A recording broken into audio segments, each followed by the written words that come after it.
So we're going to start with data because data is core, right, to everything else, right? And I talked earlier about to me, one of the exciting things about the creation of Velotic is getting Kepware into the same portfolio as the Prophecy Suite, and the integrations that can come from that. And you asked again that question about integration, right? If I think about if I think about some of my controls-oriented competitors, there's in some ways, right, they often have pre-built integration between the programming tool and their HMI.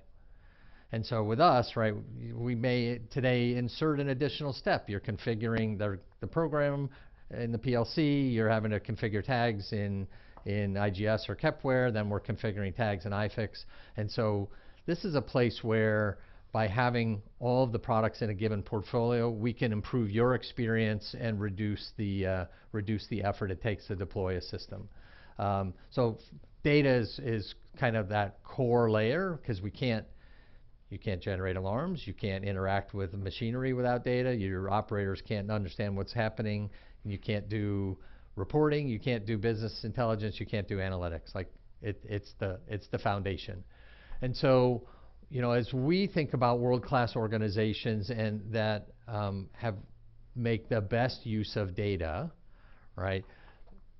We see people that have organizational structure around data management, even on the shop floor, right? So that includes data standardization, simplification of collection, cross-functional, executive. Like, who's the sponsor? Who cares if the data coming out of a PLC into an HMI doesn't matter? The operator should care, the line supervisor should care, the plant manager might care, right? But if that data is rolled up now to a corporate for reporting purposes, you're getting production counts, or you're getting how many kilograms of carbon were produced, and it's going into a report on natural resource consumption. Like, the more value that you're getting from the data means more people are looking at the data, and that means more people are going to care about the quality of that data. So there's a whole set of starting to think about governance, who's setting the standards around data naming, data context, data quality, and who owns that. And I bet very few of you in your organizations have that. You may have it like in finance, in the reporting structure, like from a financial data, like is somebody caring, but you may not have it from an operational perspective. And it's an area where we see world-class companies focusing, and everybody else, it's a bit of a hodgepodge. And so that's one of those places where I think as you start to think about making better use of your industrial data,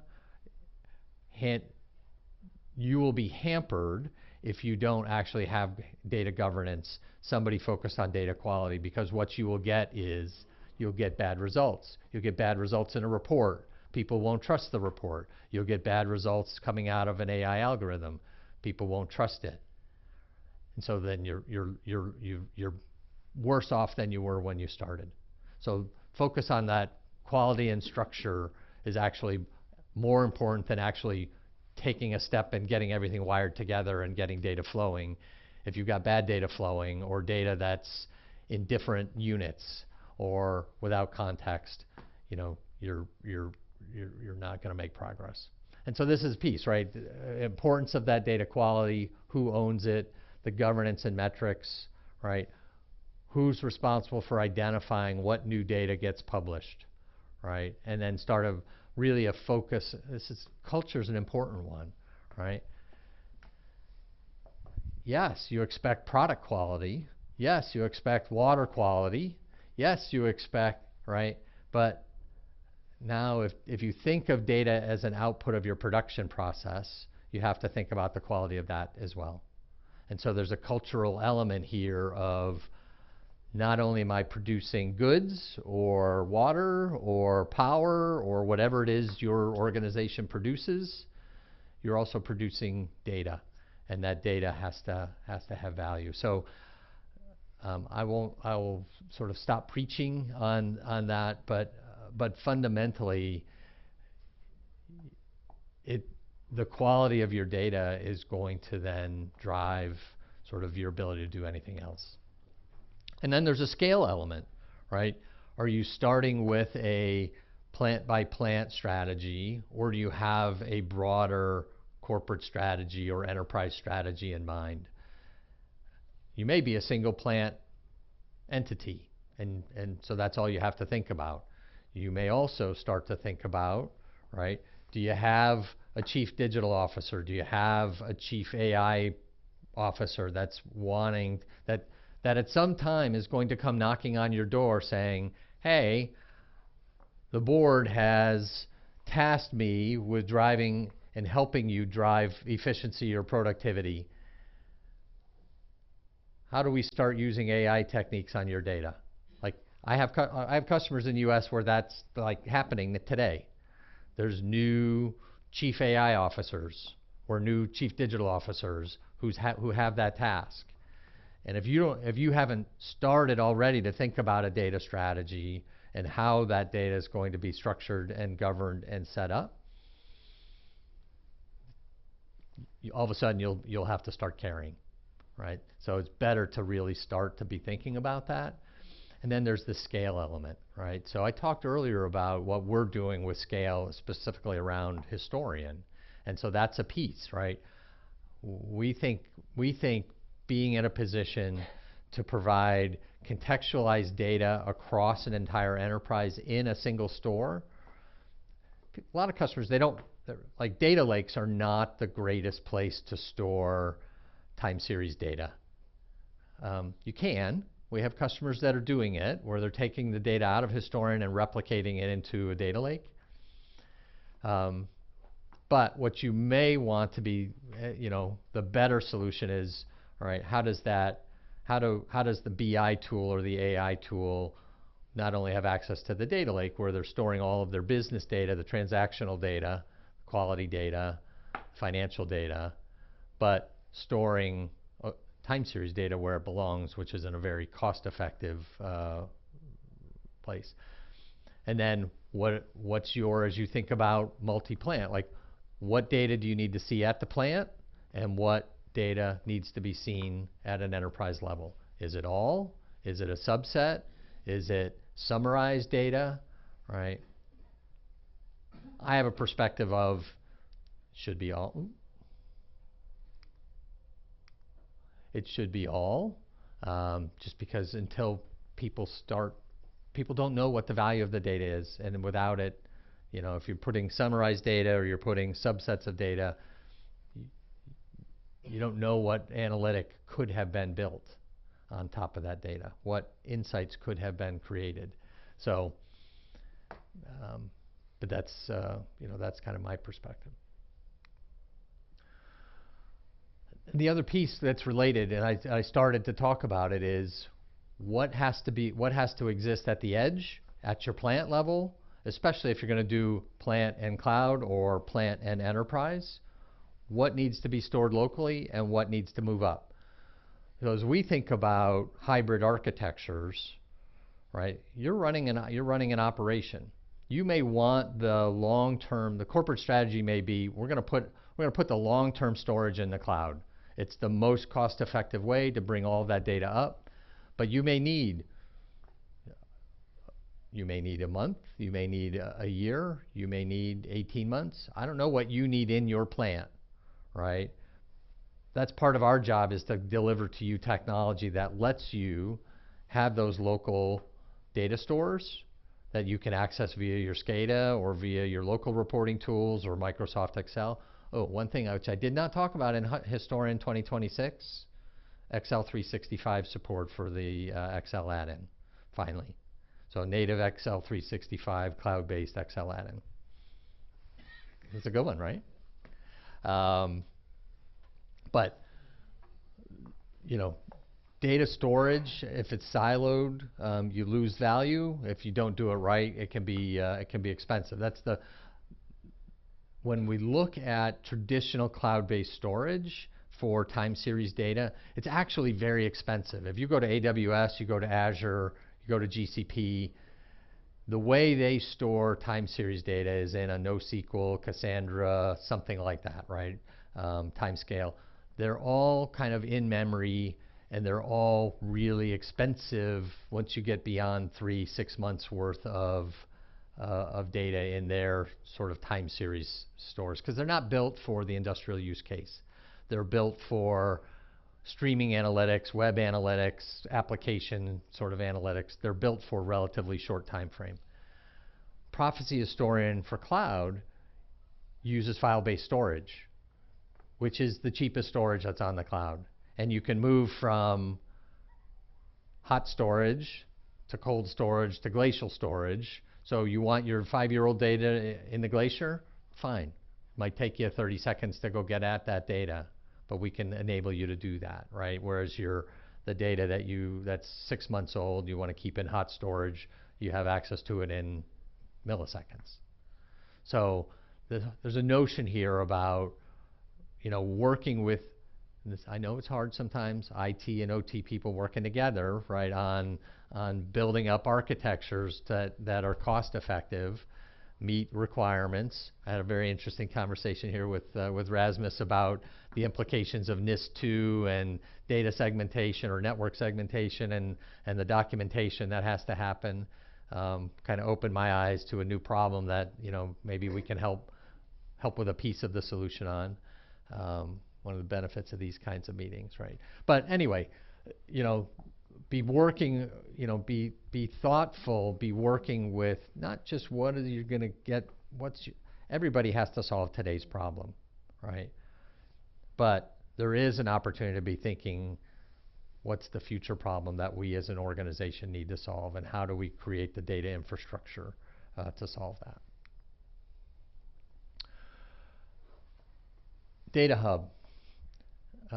So two things, right? Rasmus, I think, is going to show a bit of what we call the next-gen user experience, where we're starting to layer AI-based techniques on top of a variety of products, starting with the SCADA products, and you're going to see some of that today.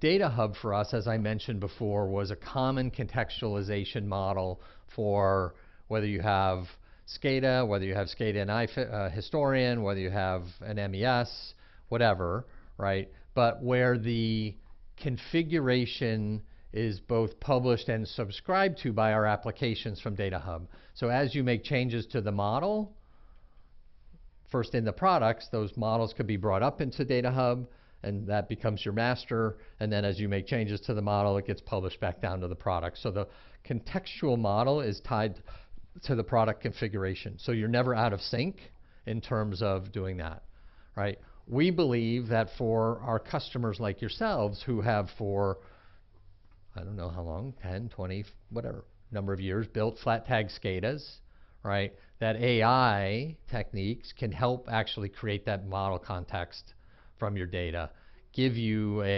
here's the model that we think, the AI agent, thinks your data represents, have you validate it, move things around as needed, and then publish the model. So, because I get it, like it feel like putting a summer intern for 4 months on building up a model on one of your SCADA servers, like not a lot of return for that. It doesn't feel like, right?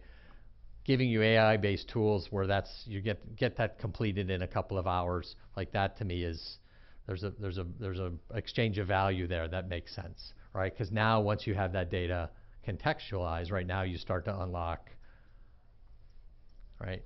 You don't need to be the control engineer with the secret decoder ring that knows what the tag name is to know what sensor on what machine that is, right? I can go to, I want to look at weld robot number 27, and I want the efficiency.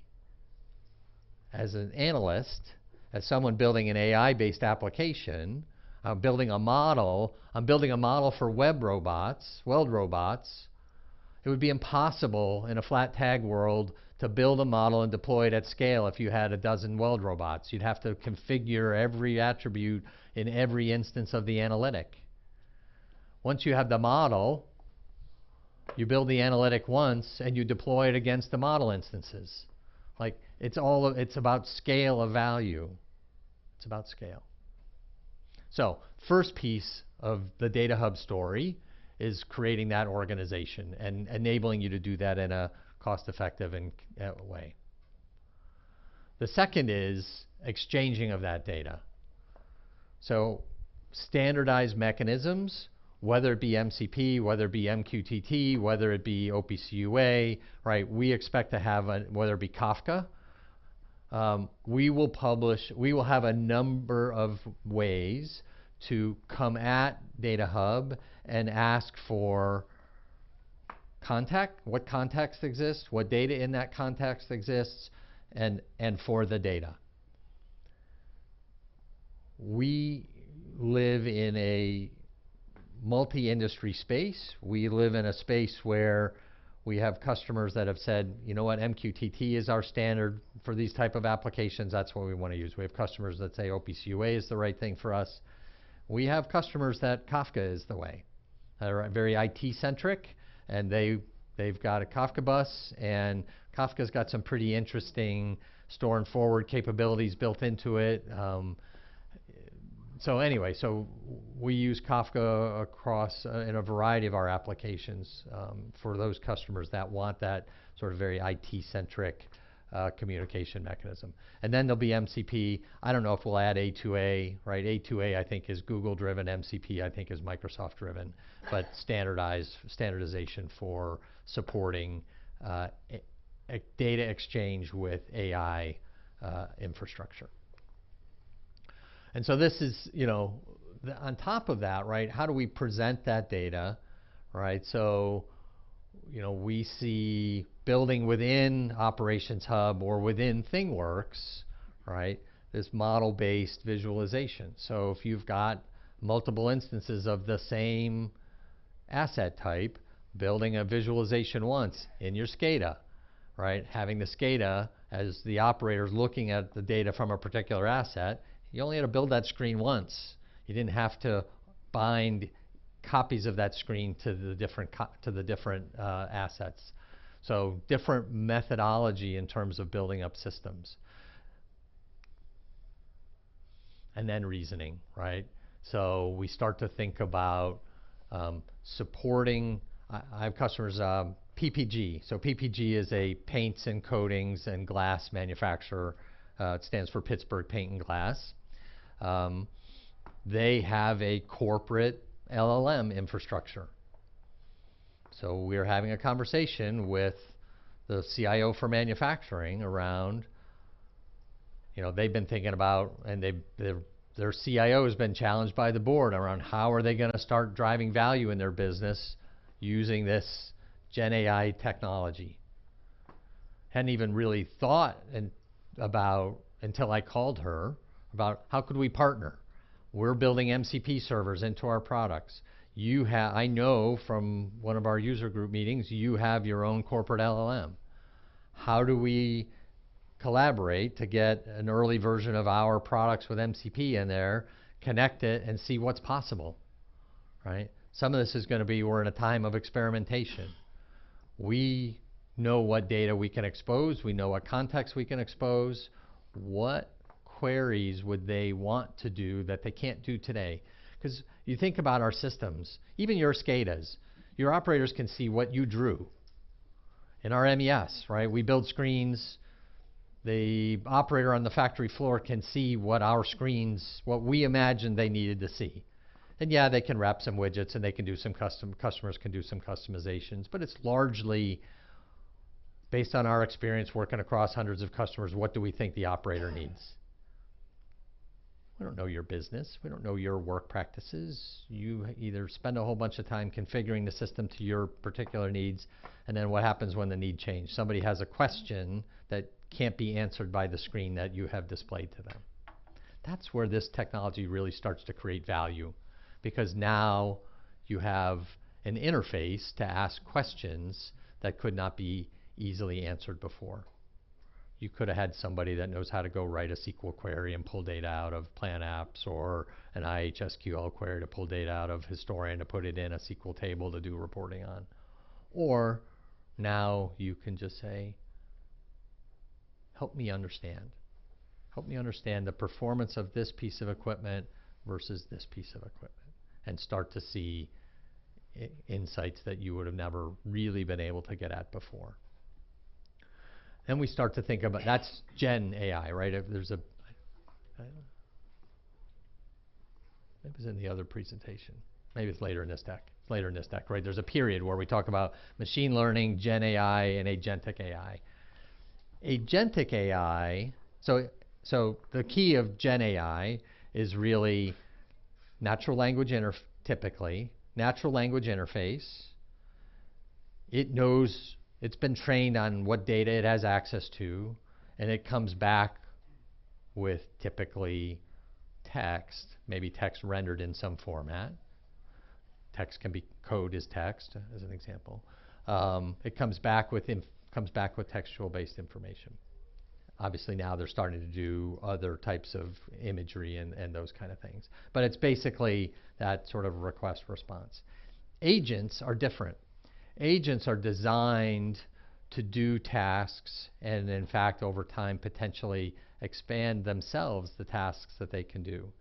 And so you hear about agents and you'll start to hear multi-agent frameworks, right, where you have lots of agents doing different things and reacting in near real time and either taking action on their own or providing information to a human or to some other system that then goes to a human, right?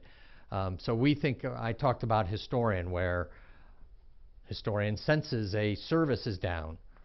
The agent is actually monitoring those services and takes the action of restarting that service.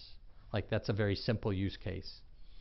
We have a scheduler product. I don't know how many of you know about our scheduler, but if you're doing production and process and you're not doing discrete parts, like, our scheduler is a great solution. But you have a person in the plant, or a set of people called planners typically, right? And they are taking, hey, the ERP says we got to make this week, and they use our scheduler, or today many people are using spreadsheets, right? But if they're starting to think about how do I actually optimize, right, they use a tool like scheduler.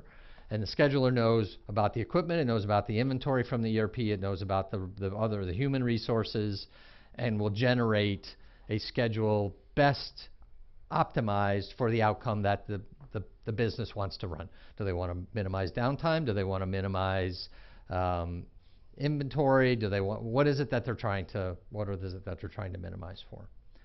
Could be minimize use of natural resources, right? There's a goal. Plan is set on Monday.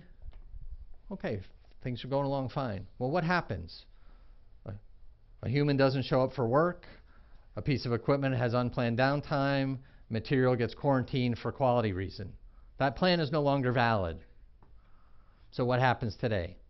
Somebody from the shop floor, line supervisor, says, hey, I got a machine down. Hey, Lars didn't show up for work today. My plan needs dealt with.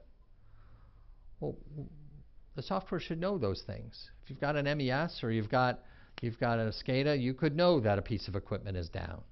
If you've got an MES, you could know that inventory has been quarantined, or cycle counts were off and you don't actually have the material that you thought you had. Why not present to that planner, you no longer have a valid plan because of this. We can no longer meet the actual customer obligations that you have using the same optimization that you had, but here's 3 choices. Do you want to optimize for overtime? Do you want to optimize for energy usage, or do you want to optimize for meeting customer demands, or do you want to just let the customer miss customer delivery dates? Present those choices and let the human make the choice. Like, that's the power of what we see agentic AI doing, right? Understanding that there's something that has changed, doing a set of calculations, running a set of algorithms, and first, when we're in this augmented operations mode, providing new insights to that human to make decisions. In the future, maybe making those changes on their own, right? We have CSense, a machine learning product. Customers or system integrators will build, I have an example with Weyerhaeuser, a paper chipboard manufacturer. They wanted to use, they built CSense, they built a model that they were looking to minimize the amount of glue, heat, and time so that they could more efficiently produce these chipboards. We helped them build a model, they ran the model, and we told them at the outset, you really should close that loop with the PLC. They said, no, we don't trust it. Right? So we're in this world of building trust, right? Of AI is new or it feels new, and we're building trust. 6 weeks later they said, okay, now we're ready to close the loop. Because if we give the data to the operator, they take action on it later than had you actually closed the loop. And so we don't get the optimal performance. So there will be a progression towards trusting of the output of the algorithms. And by the way, humans aren't perfect. What we really need is the algorithms to be better than the humans making decisions, and then we should be moving forward. But better and more consistent. But that's I think all of us are in that journey in the manufacturing space around starting, learning to trust, and then moving towards more automated versus augmented operations. You trust the algorithms in your PLCs, right, that were written by humans. This is just higher level algorithms working on bigger data sets, still giving you outputs.